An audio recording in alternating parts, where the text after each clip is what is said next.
Literal na takot ang idinulot ng Halloween mass shooting sa Amerika. 2 patay at 6 ang sugatan sa pamamaril sa gitna ng Halloween celebrations sa Orlando, Florida.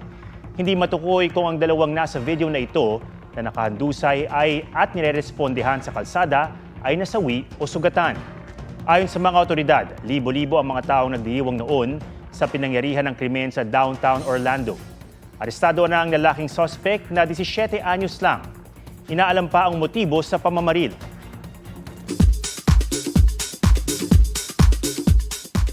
Rocking the Halloween, talagang kinarir ni Bretman Rock at kanyang pamilya ang pagiging emotions na hango sa isang animated movie.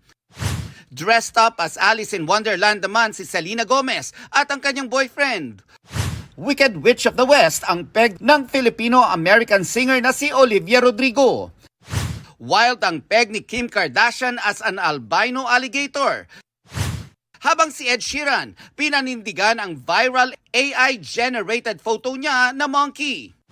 Si Paris Hilton, nag-ala Britney Spears. Nanggulat naman si Heidi Klum sa kanyang annual New York Halloween party. Nang lumabas siya bilang E.T., kasama ang hubby niyang nag-ala alien din. Si Sabrina Carpenter, may change outfit from Tinkerbell to Bunny sa kanyang Dallas concert.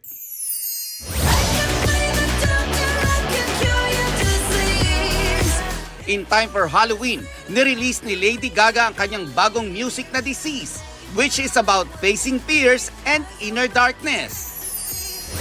Opulence Ball is back this year na may 70s inspired theme.